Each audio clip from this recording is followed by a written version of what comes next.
Assalamualaikum warahmatullahi wabarakatuh. Innal hamdalillah nahmaduhu wa nasta'inuhu wa nastaghfiruh wa natubu ilayhi wa na'udzu bihi min shururi anfusina wa min sayyiati a'malina. من يهده الله فهو المهتدي ومن يضلل فلن تجد له وليا مرشدا. أشهد أن لا إله إلا الله وحده لا شريك له وأشهد أن محمدا عبده ورسوله الذي لا نبي ولا رسول بعده. اللهم صل وسلم وبارك على نبينا ورسولنا محمد وعلى آله وأصحابه ومن تبعهم بإحسان إلى يوم الدين وسلم تسليما كثيرا. أما بعد. Jemaah kaum muslimin yang semoga dirahmati dan dimuliakan oleh Allah Subhanahu wa taala. Alhamdulillah, kita memuji Rabb kita Allah Subhanahu wa taala atas seluruh nikmat dan rahmat yang Allah Subhanahu wa taala berikan kepada kita. Salawat dan salam senantiasa juga kita sampaikan kepada Nabi kita Muhammad sallallahu alaihi wasallam. Allahumma shalli wa sallim wa barik ala nabiyyina wa rasulina Muhammadin. Semoga salawat dan salam dari Allah senantiasa tercurahkan kepada beliau, kepada keluarganya, kepada para sahabatnya, dan juga kepada orang-orang yang berpegang teguh dengan sunnah-sunnahnya hingga akhir zaman. Kaum muslimin rahimani wa rahimakumullah jami'an. Alhamdulillah, pada malam hari yang berbahagia ini kembali kita masih diberikan nikmat dan kesempatan oleh Allah Subhanahu wa taala untuk bisa beribadah kepada Allah Subhanahu wa taala di salah satu rumah di antara rumah-rumah Allah, menjawab seruan Allah untuk ruku dan sujud, salat Isya berjamaah, kemudian dilanjut untuk mendengarkan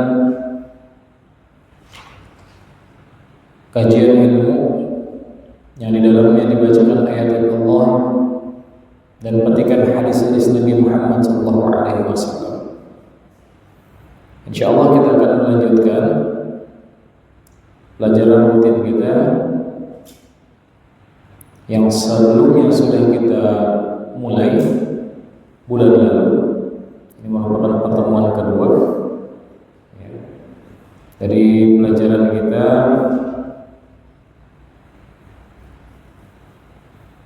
Fawaid al-Fatihah, syarah ba'di fawaid al-Fatihah,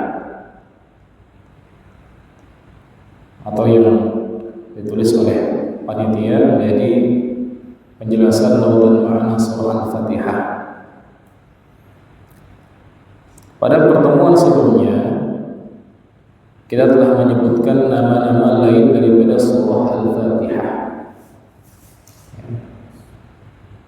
bahwasanya surah Al-Fatihah itu juga merupakan surah yang paling agung yang Allah Subhanahu wa taala turunkan dalam Al-Qur'an, dan dia juga merupakan ayat yang bisa dipakai untuk ruqyah, dan nama lain daripada surah Al-Fatihah adalah Ar-Ruqyah. Wa hiya suratun 'azimah. Surah Al-Fatihah ini merupakan surah yang agung. Yadullu ala 'azamatiha anna Allah ja'ala qira'ataha ruknan min arkan shalah. Di antara dalil yang menunjukkan keagungan surah Al-Fatihah ialah bahwasanya Allah jadikan surah Al-Fatihah ini salah satu rukun di antara rukun-rukun salat. Wa annaha tuqarraru fi kulli rak'ah. Bahkan surah Al-Fatihah ini kita baca pada setiap rakaat. Jadi minimal dalam satu hari satu malam surah Al-Fatihah ini dibaca oleh kita sebagai seorang muslim dalam salat-salat fardu kita itu sebanyak 17 kali. Isya 4 kali, subuh 2 kali, zuhur dan maghrib masing-masing 4 kali, maghrib 7, kurang lebih sekitar 17 kali kita baca surah Al-Fatihah ini dalam sehari semalam. Belum ditambah dengan salat-salat sunnah, mungkin lebih dari 20 sampai 30 kali dalam sehari semalam surah Al-Fatihah ini kita baca. Dan di antara bentuk keagungan surah Al-Fatihah adalah Allah jadikan Al-Fatihah ini adalah surah yang senantiasa dibaca pada setiap rakaat seorang muslim yang hendak salat, yang sedang salat. Wa hiya tatadammanu ma'aniya jalilah. Dan surah Al-Fatihah juga terkandung di dalamnya itu makna-makna yang agung. Fa fiha anwa'ut tauhid ats-tsalatsah. Di dalam surah Al-Fatihah itu juga terkandung makna tauhid yang 3. Fi awwaliha alhamdulillahi rabbil alamin. Di awal-awal surah Al-Fatihah Allah berfirman alhamdulillahi rabbil alamin. Segala puji hanya hak milik Allah Rabb semesta alam. Ini terkandung di dalam ayat ini adalah tauhid ar-rububiyah. Bahwasanya Allah Subhanahu wa taala adalah Rabb, Al-Khaliq, Al-Mudabbir, Ar-Razik, Al-Murabbi. Bahwasanya Allah adalah zat yang mencipta, mengatur, memberikan rezeki dan yang memelihara. Kemudian ayat selanjutnya Ar-Rahmanir Rahim. Zat yang Maha Pengasih lagi Maha Penyayang. Malik Yaumiddin. Hada fihi tauhidul asma' was sifat. Dalam ayat yang tadi kita bacakan Ar-Rahmanir Rahim Maliki Yaumiddin itu terkandung di dalamnya tauhid asma, nama-nama dan sifat-sifat Allah Subhanahu wa taala. Kita ketahui bahwa Allah Subhanahu wa taala memiliki nama-nama dan sifat-sifat yang mulia. Dan di antara nama Allah Subhanahu wa taala serta sifat yang terkandung di dalam nama tersebut terdapat dalam surah Al-Fatihah.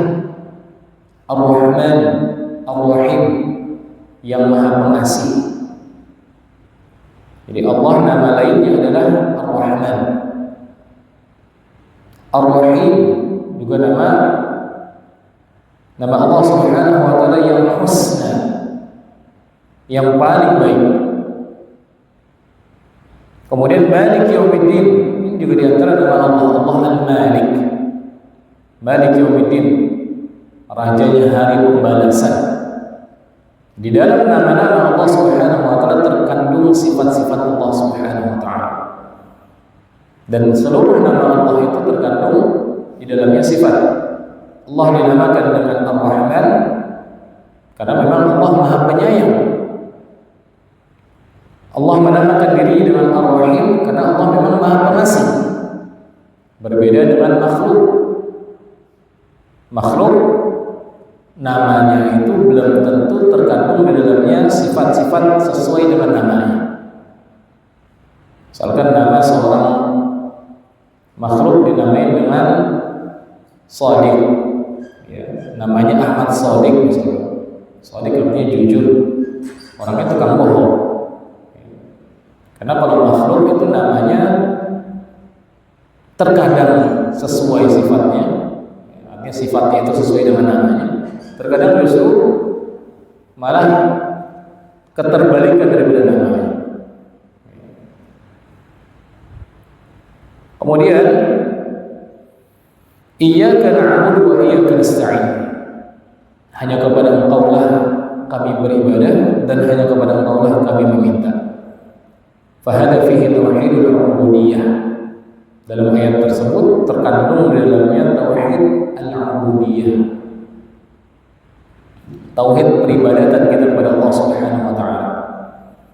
Oleh karena surah Al-Fatihah ini terkandung di dalamnya 3 makna tauhid, baik tauhid rububiyah, tauhid asma wa sifat, maupun tauhid al-uluhiyah, maupun tauhid al-ibadah. Wa tadammanat naw'ain du'a.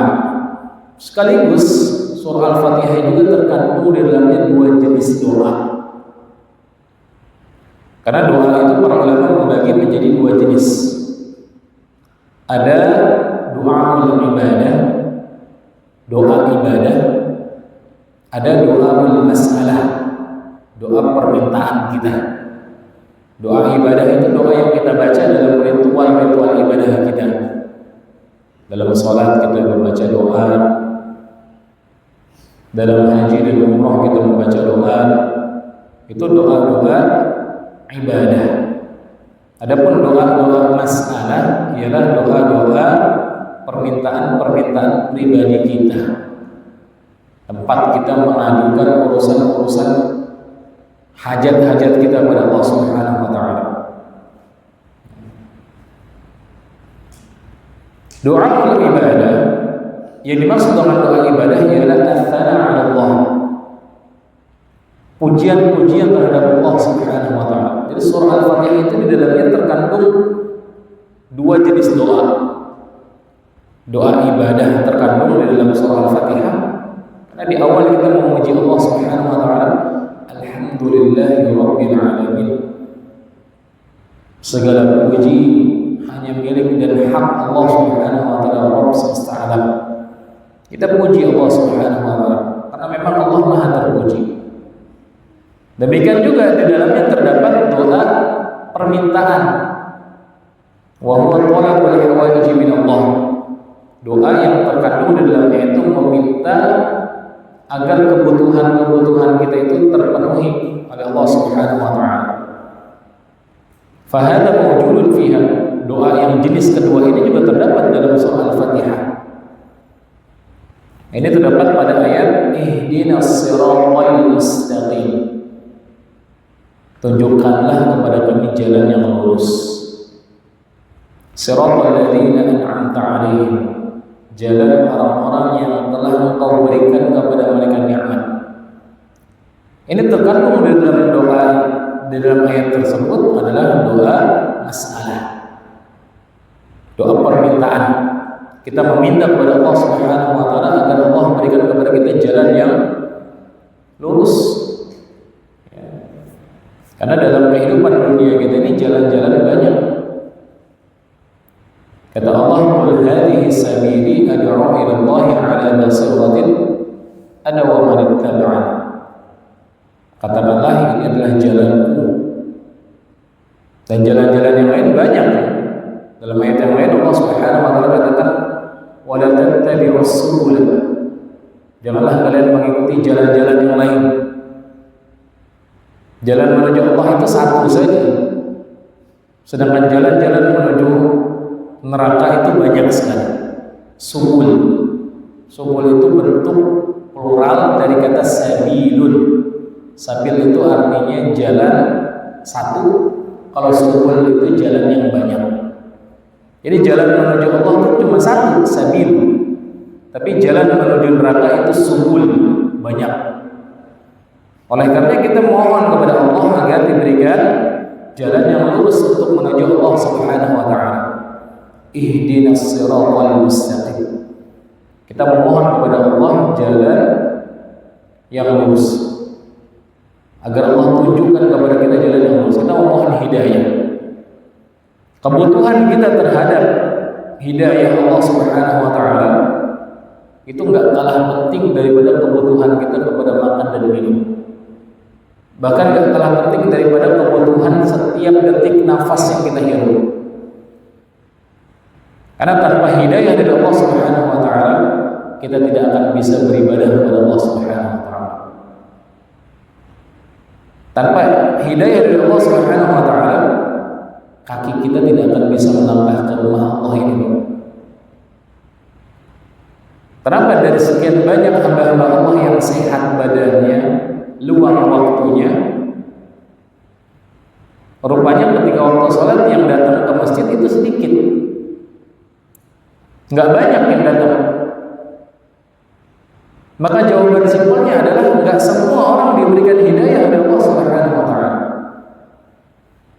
Dan hidayah itu adalah sesuatu yang harus kita minta dan harus kita ambil, kita tempuh.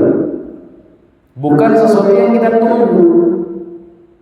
Sama seperti ya, kehidupan kita, rezeki yang kita cari adalah dengan cara kita menjemputnya. Di antara itu ada yang bekerja di perusahaan, ada yang bekerja di dinas, ada yang bekerja di kantoran, ada yang berdagang mungkin di pasar, ada yang bertani di sawah atau di ladang. Itu bagian-bagian upaya-upaya daripada menjemput rezeki Allah Subhanahu wa Ta'ala. Nggak ada satupun di antara kita yang waras berdiam diri di rumah, bertapa, kemudian ketika ditanya lagi ngapain Pak? Lagi jemput, lagi nunggu rezeki Allah datang. Nggak akan ada. Sedangkan Nabi saja kekasih Allah saja masih berusaha untuk mendapatkan rezeki Allah dengan cara berdagang dan usaha-usaha yang lainnya. Demikian juga untuk meraih hidayah. Hidayah itu nggak datang kita lagi nonton bola, lagi nonton sinetron, tiba-tiba datang hidayah, enggak. Atau lagi scroll-scroll HP, kemudian tiba-tiba masuk hidayah. Tidak seperti itu proses orang dapat hidayah. Hidayah itu harus dicari, harus ditempuh, harus diminta. Dan di antara perkara yang akan mendatangkan hidayah kepada kita adalah ketika kita menghadiri sholat-sholat berjamaah. Karena ketika kita menghadiri sholat-sholat berjamaah, yang pertama kita akan mendapatkan ketenangan. Kemudian juga kita bersilaturahmi dengan saudara-saudara kita sesama kaum muslimin. Bertemu, bersapa, salam dengan kaum muslimin yang lainnya. Makanya saya katakan manusia yang paling gaul, muslim yang paling gaul, super adalah seorang laki-laki muslim yang mengupayakan salat lima waktunya di masjid. Paling gaul. Gimana nggak dikatakan gaul? 5 kali berjumpa dengan orang, 5 kali dia bertegur sapa dengan manusia. Assalamualaikum Pak, sehat Pak? Alhamdulillah. Lagi libur? Oh masuk malam? Oh lagi cuti? Bertegur sapa, menanyakan kabar. Apa enggak gaul yang seperti itu? Terkadang makna gaul di tengah masyarakat kita ini disalahartikan, disalah mendefinisikan. Makna gaul itu kalau nongkrong di pos ronda, main kartu, main catur, ngerokok, ngopi, gaul. Nonton bola bareng rame-rame itu gaul. Kalau bapak-bapak yang 5 waktu ke masjid kurang gaul, bahkan gak gaul betul. Bahkan terkadang dicibir gak mau bersosial. Justru manusia yang datang ke masjid 5 waktu itu manusia yang paling gaul. Mana lebih gaul? Orang yang datang cuma di malam hari ke pos ronda, ke warung kopi sehari sekali, dengan orang yang datang ke masjid sehari 5 kali. Mana yang lebih banyak gaulnya? Kalau kita katakan orang yang sholat di masjid tidak gaul karena nggak ikut main kartu di pos ronda misalnya. Jadi definisi gaul itu menurut masyarakat orang-orang yang memang ya, salah mengartikan gaul ialah nongkrong, ya, kemudian main kartu, ada kopinya, ada rokoknya, ada TV-nya, nonton atau main catur, baru gaul. Padahal yang seperti itu bukan gaul. Yang seperti itu bahkan kalau terlalu sering bisa jadi ajang menelantarkan keluarga. Kalau sesekali nggak ada masalah. Tapi kalau terlalu sering yang seperti itu justru di antara bentuk menelantarkan kewajiban terhadap keluarga. Ngapain bapak-bapak begadang di pos ronda kalau memang bukan bagian tugas? Istrinya nggak ada yang ngelonin itu, anaknya nggak ada yang ngajarin itu. Kan anak dan istri kita butuh dibimbing, butuh kehadiran seorang ayah dan seorang suami. Kehadiran seorang ayah dan seorang suami itu kan menambah kehangatan di rumah. Anak kita kan butuh diajarin ngaji, butuh diajarin mengerjakan PR-nya. Bapaknya nggak pernah ngajarin anaknya ngerjain PR sih, sibuknya nongkrong di pos, sibuknya nongkrong di warung kopi, sehingga nggak hadir dalam kehidupan anaknya. Demikian juga istrinya, jarang dia bercerita dengan istrinya. Gimana mau bercerita dengan istrinya? Pulang kerja langsung ke warung kopi atau ke tempat mancing. Lah, itu pernikahan apa teman kos ini? Itu istri atau teman kos? Pasangan hidup atau teman kos doang? Kok tidak intens gitu? Namanya pasangan itu kan kita makan bareng, bercerita bareng, berbagi kisah. Kalau kita memang seorang laki-laki yang cinta terhadap istrinya, pasti betah berlama-lama di rumah. Jadi kalau ada bapak-bapak nggak betah di rumah, itu kemungkinannya dua: istrinya nyebelin, dianya udah nggak sayang sama istri. Kemungkinan dua, lebih hobi mancing di luar daripada di rumah. Karena kalau istrinya menyenangkan, kemudian cintanya besar terhadap keluarga, anak dan istri, pasti nggak akan mau keluar kecuali urusan-urusan yang mengandung kemaslahatan untuk keluarganya. Mau keluar untuk kerja, cari makan, belikan hadiah, belikan kebutuhan untuk keluarga, baru keluar. Selain daripada itu, saya lebih betah di rumah, menemani istri saya cerita, bikin masakan, atau menemani anak saya belajar, atau menemani anak saya bercerita.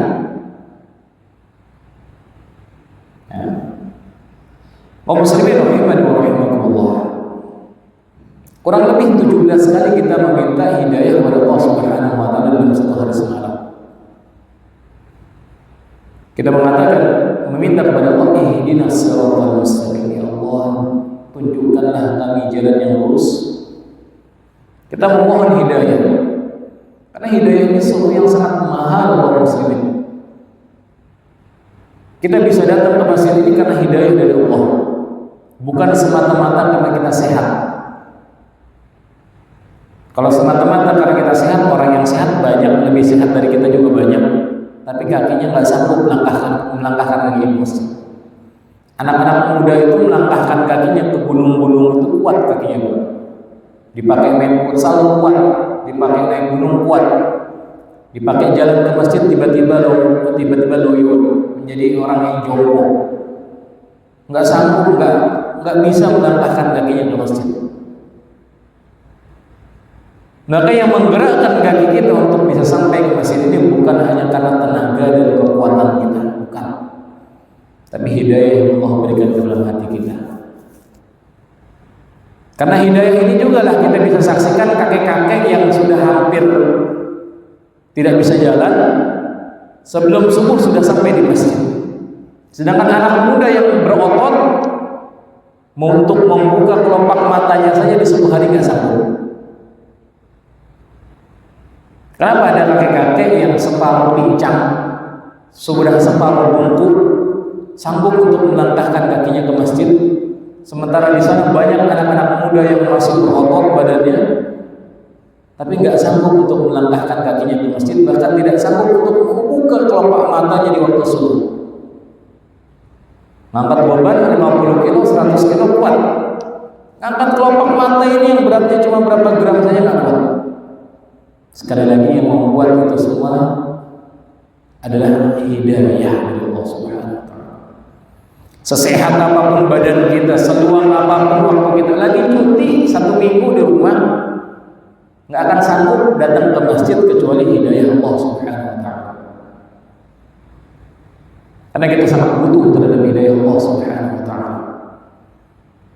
Makanya di antara perkara yang kita diwajibkan meminta kepada Allah setiap harinya itu adalah meminta hidayah dari Allah Subhanahu wa taala. Ihdinas siratal mustaqim. Tidak kurang dari 17 kali doa ini kita minta kepada Allah Subhanahu wa taala. Oleh karena setiap habis membaca surah Al-Fatihah disunahkan kita membaca apa? Amin. Amin artinya apa? Allahumma istajib. Ya Allah, kabulkanlah.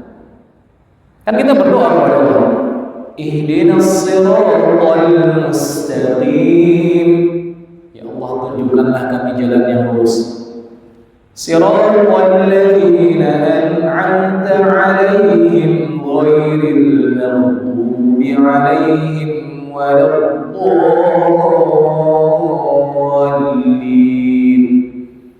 Ini jalan orang-orang yang telah Engkau berikan nikmat kepada mereka, bukan jalan orang yang Engkau murkai, dan bukan juga jalan orang-orang yang tersesat.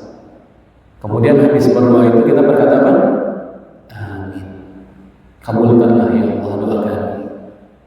Apa doa kita tadi? Doa kami tadi meminta hidayah kepada jalan yang lurus dan terhindar dari jalan orang-orang yang dimurkai maupun jalan orang yang tersesat. Oleh karena para ulama mengatakan dalam surah Al-Fatihah itu terkandung dua doa. Doa yang pertama doa al-ibadah, yang kedua doa masalah. Doa meminta kebutuhan kita. Rupanya dalam surah Al-Fatihah itu kebutuhan kita bukan minta makan. Kebutuhan kita itu bukan minta minum, bukan minta tempat tinggal. Tapi yang Allah ajarkan dalam surah Al-Fatihah, kebutuhan kita yang paling banyak kita minta dalam sehari semalam adalah kebutuhan terhadap hidayah. Hidayah. Dengan hidayah Allah ini seorang laki-laki bisa bertanggung jawab kepada keluarganya. Dengan hidayah Allah ini seorang ayah mau mendidik anak-anaknya. Tanpa hidayah nggak bisa. Betapa banyak istri-istri yang menangis setiap malamnya karena tidak memiliki suami yang memang memenuhi kebutuhan-kebutuhan keluarganya, nggak peduli. Dibiarkan istrinya cari duit sendiri, dianya sibuk melaksanakan hobi-hobinya, belum selesai dengan hobi-hobinya. Kasihan kalau ada perempuan yang sudah menikah dengan laki-laki yang belum selesai dengan hobinya. Belum selesai dengan hobinya, ya mancing lah, ya main burung lah, ya olahraga sama temannya lah. Giliran istrinya minta antar ke pasar saja dia nggak mau. Diajak temannya keluar kota, oke. Diajak temannya main olahraga, oke. Diajak anak dan istrinya untuk mengantar anak ke sekolah saja dia nggak bisa. Ini kan hidayah. Betapa banyak orang-orang yang tidak memiliki hidayah untuk berbuat baik kepada keluarganya. Padahal kata Nabi, khairukum li ahli. Sebaik-baik kalian adalah orang yang paling baik terhadap keluarganya. Nabi enggak mengatakan khairukum li zumalaih. Sebaik-baik kalian adalah yang paling baik sama teman-teman. Enggak. Nabi katakan orang yang paling baik di antara kalian adalah yang paling baik terhadap keluarganya. Anak kita, istri kita itu orang-orang yang paling berhak mendapatkan kebaikan dari kita. Prioritas utama itu. Jangan sampai kita loyal sama orang lain, pelit sama keluarga sendiri. Neraktir teman sampai ratusan ribu, anaknya minta 5.000 buat jajan aja nggak dikasih. Neraktir teman bisa sampai ratusan ribu, istrinya minta uang belanja aja 50.000 aja masih ditawar lagi. Kebanyakan 50.000, 30.000 aja. Udah gitu nanti pas mau makan ditanya ayamnya mana, ikannya mana, ngasih uang cuma 50.000, mintanya makan mewah. Ada orang yang berpikir seperti itu? Ada. Kalau tidak dapat hidayah dari Allah Subhanahu wa taala, niscaya manusia banyak berpikir seperti itu.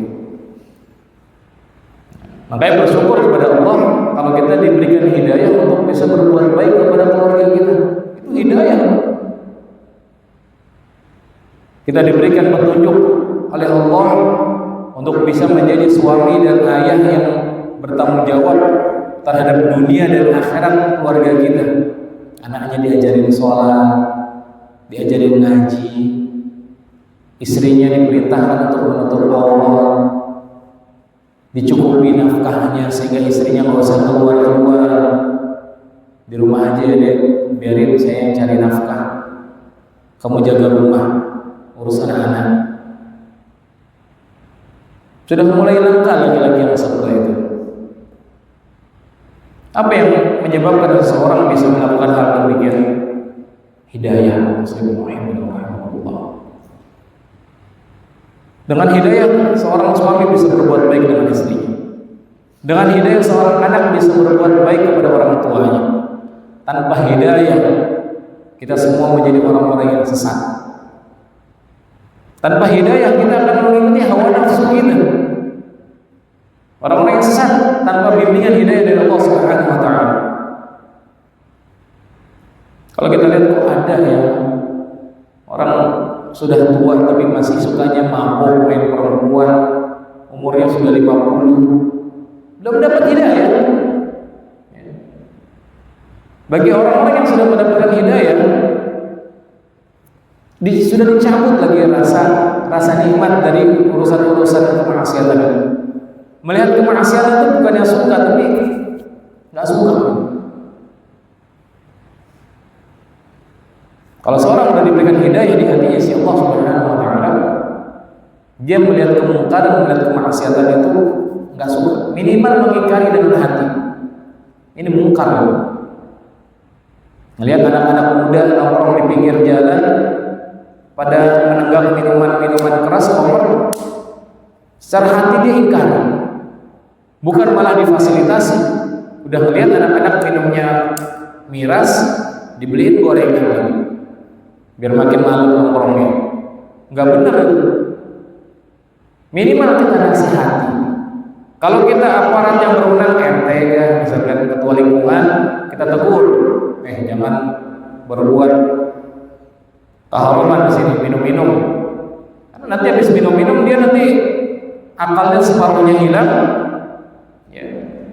Butuh buat rokoknya dan nanti dia curi rumah warga. Lewat anak gadis orang nanti dia lakukan pelecehan. Nah, khamr itu kan sumber segala keburukan. Karena orang sudah minum khamr yang tertutup sebagian akalnya kan, agak tidak waras. Makanya sebagian pelaku-pelaku kejahatan itu sebelum melakukan kejahatan mereka minum dulu. Biar apa? Biar berani. Betapa banyak kasus-kasus kejahatan yang terjadi, kasus kriminal itu dilakukan oleh orang-orang yang memang separuh mabuk. Imam mabuknya dengan minuman atau mabuk dengan narkoba. Setelah dia konsumsi obat, sabu atau narkoba yang lain, atau minimal dia minum khamr, dia ada keberanian. Ada keberanian dalam hatinya. Ya, minimal kita seorang muslim kalau melihat yang seperti di lingkungan kita, misalkan ada anak-anak muda yang minum-minum khamr terang-terangan, itu seorang muslim minimal hati kita ingkar. Kalau punya kekuatan, kita ingkari perbuatannya, kita bubarkan. Kalau nggak punya, minimal nasihatin. Kalau nggak bisa, takut, nasihatinnya minimal mengingkari, bukan malah memfasilitasi. Kemudian muslimin rahimakumullah, kita lanjutkan. Wa fiha itsbatu risalat. Dan dalam surah Al-Fatihah juga itu ada penetapan tentang risalah kenabian. Wa dzalika li'anna muqtada qawlihi rabbil alamin, yang itu terdapat pada firman Allah Rabbil alamin. Ar-Rabb huwa alladhi yuslihu ibadahu wa yurabbiyahum. Kan Rabb itu di antara tugas Allah Subhanahu wa taala adalah memperbaiki urusan hamba-hambanya dan memelihara mereka. Wa muqtada tarbiyatihim an yursila ilaihimur rusula lihidayatihim wa tarbiyatihim. Dan di antara konsekuensi tuntutan dari memelihara, mentarbiyah para hamba adalah dengan Allah utus kepada mereka para rasul yang menunjukkan mereka dan mendidik mereka. Makanya diutus di tengah-tengah kaum itu seorang rasul. Tujuan diutusnya rasul adalah untuk mengajarkan kepada kaum tersebut apa-apa yang dihendaki dan diinginkan oleh Allah Subhanahu wa taala dan apa-apa yang tidak diinginkan oleh Allah Subhanahu wa taala. Makanya tugas Rasul adalah di antaranya basyir wa nadhir. Memberikan kabar gembira, memberikan ancaman, mengajarkan kebaikan dan melarang dari perbuatan-perbuatan yang buruk, mengajarkan dan menanamkan nilai-nilai tauhid serta melarang dari perbuatan-perbuatan yang mengandung unsur kesyirikan. Itu diantara tugas para rasul yang diutus oleh Allah Subhanahu wa taala. Wa hadza min muqtada ar-rububiyyah. Ini diantara konsekuensi daripada rububiyah. Wa min muqtada al-hidayah ihdinas siratal mustaqim. Di antara konsekuensi hidayah adalah dalam firman Allah, ihdinas siratal mustaqim la yumkinu al-ihtida' ila siratal mustaqim illa bir-rusul. Tidak mungkin kita bisa sampai ke jalan yang lurus kecuali dengan bimbingan para rasul yang diutus. Karena kita kan nggak bisa langsung berbicara dengan Allah, nggak punya koneksi langsung kita ke Allah itu. Jadi Allah memerintahkan kita itu melalui para rasul yang diutus oleh Allah Subhanahu wa taala kepada kita. Dari mana kita tahu Allah itu mewajibkan kepada kita sholat isya 4 rakaat? Apa Allah mewajibkan kita dalam mimpi-mimpi kita? Enggak kan? Kita ketahui bahwasanya Allah itu mau disembah 4 rakaat di waktu isya itu dari Nabi Muhammad SAW, dari Nabi yang diutus kepada kita. Dari mana kita tahu Allah itu menginginkan kepada kita untuk berpuasa di siang hari bulan Ramadan sebulan penuh? Bukan Allah mengilhamkan kepada kita, enggak. Tapi Allah mengajarkan kepada kita melalui perantara Nabi yang diutus kepada kita, Nabi Muhammad SAW. Maka di antara bentuk tarbiyah Allah kepada manusia adalah dengan mengutus para rasul ke tengah-tengah mereka.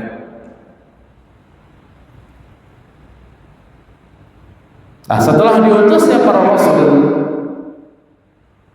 maka tidak ada lagi orang yang boleh beribadah pada Allah Subhanahu wa taala seenak perutnya. Kan nggak mungkin orang beribadah salat isya 5 rakaat, kemudian dia katakan kan makin banyak rakaatnya berarti makin banyak ibadahnya.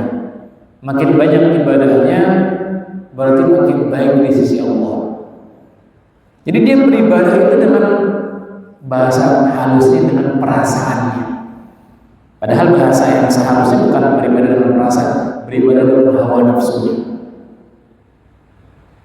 Kalau seorang muslim beribadah bukan dengan perasaan, dia beribadah di bawah bimbingan petunjuk Allah melalui para nabi yang mengajarkan tata cara ibadah. Dan kita harus tunduk terhadap aturan yang Nabi SAW ajarkan. Jadi kalau ada yang bertanya kenapa kita kaum muslimin diperintahkan sholat 4 rakaat, jawabannya nggak usah kemana-mana. Jawabannya cukup karena Nabi ngajarin demikian. Ya, nggak usah cocokologi dengan ilmu-ilmu sains gitu. Oh karena 4 rakaat itu harus seperti ini, jadi peredaran darah manusia itu nggak lancar kalau nggak 4 kali sujudnya. Itu cocokologi. Nah, karena sendi-sendi manusia itu harus dilatih. Di antara bentuk melatih sendi adalah dengan sholat. Sholatnya harus 4 rakaat kalau isya itu, kalau 3 rakaat kurang. Itu cocokologi. Sudah selesai jawaban kita menjawab Allah yang memerintahkan lewat lisan Nabi Muhammad SAW. Karena Nabi SAW mengatakan kepada para sahabatnya, kepada kita juga, sallu kama ra'aitumuni usalli. Salatlah kalian sebagaimana kalian melihat diriku salat, kata Nabi sallallahu alaihi wasallam. Jadi Nabi sholat isya 4 rakaat, kita sholat isyanya 4 rakaat. Walaupun kita masih sanggup sampai 10 rakaat, nggak boleh sholat isya 10 rakaat. Bukan dapat pahala sholat isya 10 rakaat, justru mendapatkan dosa. Dosanya kenapa? Apakah Allah mensiksa kita karena kita sujud dan ruku, menambah sujud dan ruku kepadanya sehingga Allah akhirnya menyiksa kita? Enggak, bukan itu alasannya. Alasannya adalah karena kita tidak taat kepada Rasul yang diutus kepada kita. Itu saja. Dan apa hikmahnya Nabi SAW diutus kalau kita ibadahnya mau masing-masing? Di antara hikmah Nabi diutus kepada kita adalah kan agar mengajarkan kepada kita, gini loh tata cara ibadah yang Allah inginkan. Tuhan kalian itu memerintahkan kalian ibadahnya seperti ini. Sudah diutus Nabi ngajarin sholat isya 4 rakaat, dia maunya 5 rakaat. Nah, buat apa diutus Nabi? Kalau ibadahnya maunya masing-masing, kalau ibadahnya maunya ngikut perasaan masing-masing. Karena di antara tuntutan konsekuensi kita mengatakan kita cinta kepada Nabi Muhammad SAW adalah mengikuti apa yang diajarkan oleh Nabi Muhammad SAW. Banyak orang kan mengaku cinta Rasul, cinta Nabi, bahkan bukan cuma Nabi, bahkan cinta keluarga Nabi. Apalagi di Indonesia kan termasuk orang-orang yang sangat mengagungkan dan mencintai keluarga-keluarga Nabi. Tapi tatkala melaksanakan ibadah maunya dengan perasaan sendiri, nggak mau dengan tuntunan Nabi. Ini kan kontradiktif. Di lisan mengatakan cinta, tapi perbuatannya kok mengkhianati cintanya sendiri. Kalau kita memang benar-benar cinta terhadap Nabi Muhammad SAW, harusnya kita ikuti, taat, patuh sih. Kata Allah, "Wa kana lil mu'minin wa lil mu'minatin idza qada Allahu wa rasuluhu amran an yakuna lahumul khiyaratu min amrihim."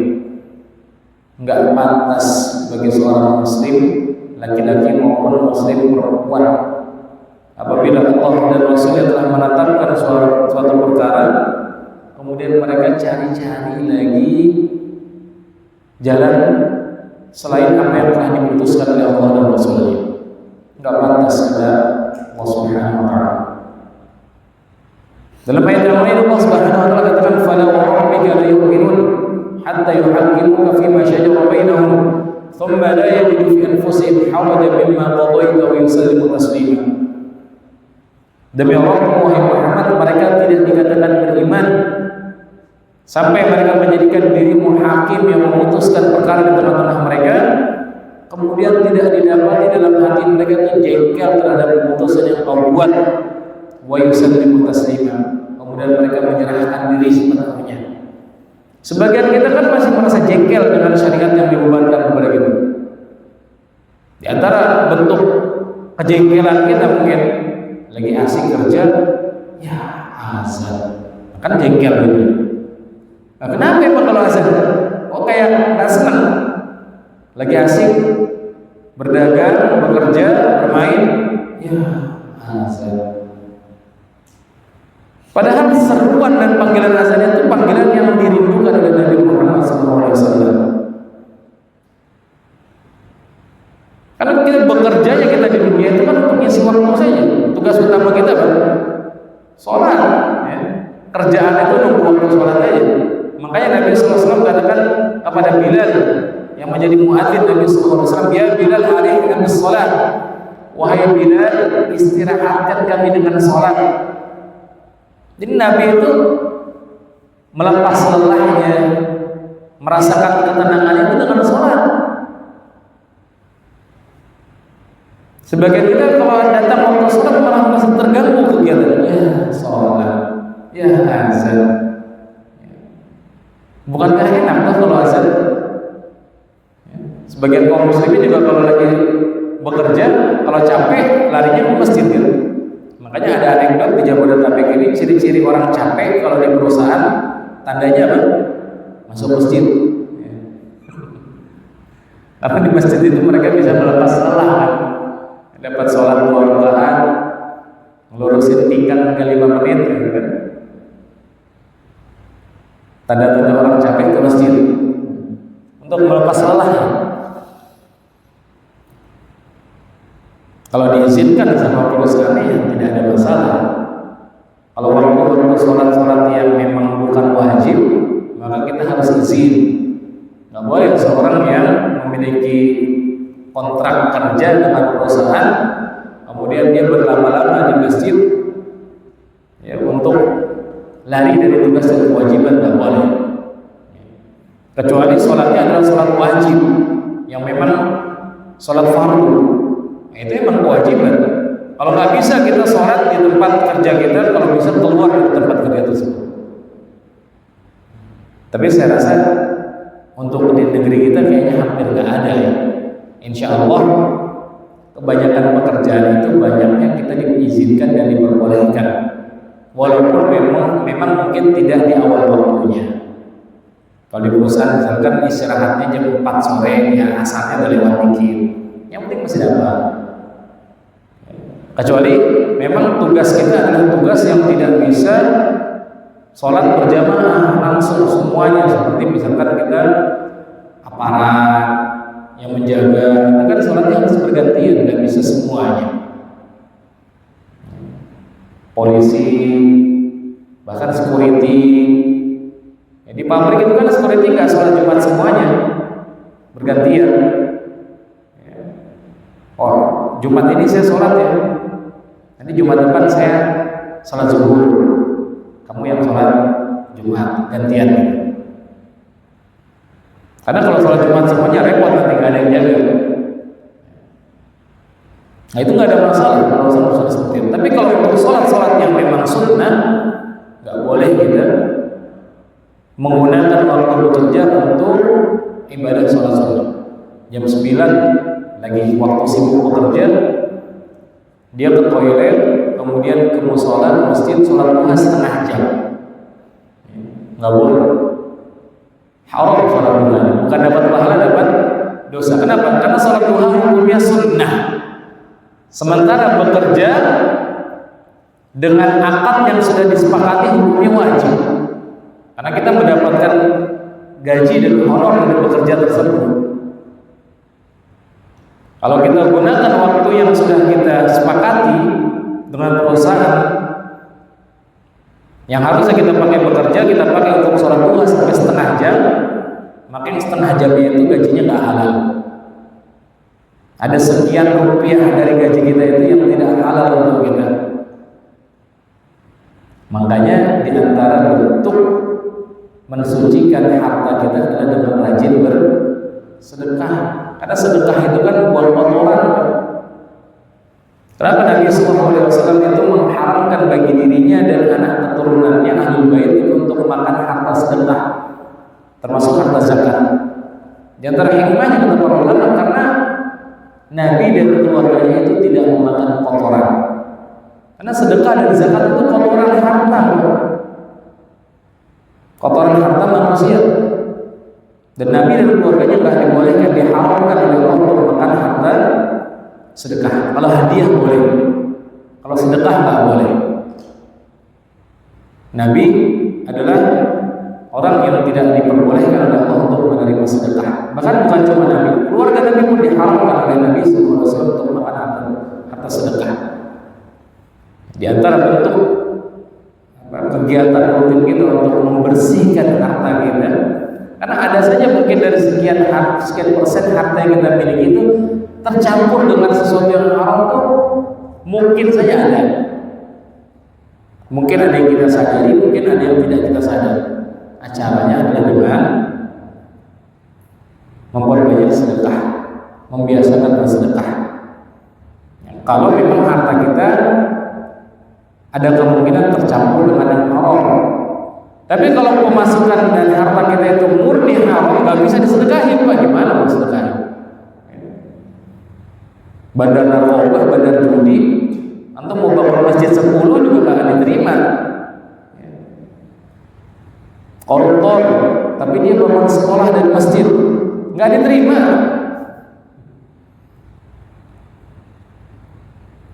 Kalau baju kita ada noda, ada kotoran, ada darah, kejatuhan, kotoran cicak, bisa kita bersihkan ya? Bisa nggak? Bisa kan? Kita cuci, bajunya bersih lagi, suci lagi. Tapi kalau kotoran itu sendiri bisa disucikan. Namanya kotoran nggak bisa dibersihkan lagi, dibuang. Dibuang sih. Kita buang kotoran kan kita buang. Nggak mengharapkan apa-apa kan dari kotoran kita tersebut. Kalau sedekah kita mengharapkan kebersihan, kesucian jiwa, kebersihan harta. Karena di antara manfaat sedekah dan zakat adalah tutahhiruhum wa tuzakkihim biha, mensucikan dan membersihkan harta. Tapi kalau orang yang sumber pendapatannya adalah satu yang haram, nggak bisa dibersihkan. Dia harus bertobat dan mengembalikan uang-uang yang haram tersebut. Makanya sebaik apapun orang pelaku pemakan harta haram, ya, sebanyak apapun sedekahnya nggak bermanfaat. Dia bangun masjid 100 ya. Kalau uang yang dihasilkan dari uang yang haram, maka nggak akan diterima dari situ. Sedikit pun nggak diterima. Ya, jadi dalam surah Al-Fatihah itu tadi pelajaran yang bisa kita ambil, dia mengandung dua doa sekaligus, doa ibadah, mungkin doa masalah. Kemudian di antara dalil kemuliaan dan keagungan surah Al-Fatihah, bahwa surah Al-Fatihah itu dijadikan rukun di antara rukun-rukun salat yang tidak sah salat seseorang kalau tidak membaca surah Al-Fatihah. Makanya kata Nabi SAW, "La salata liman lam yaqra bi Fatihatil kitab."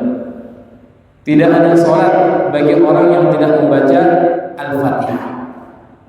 Jadi kalau kita jadi makmum salatnya diam, nggak buka mulut,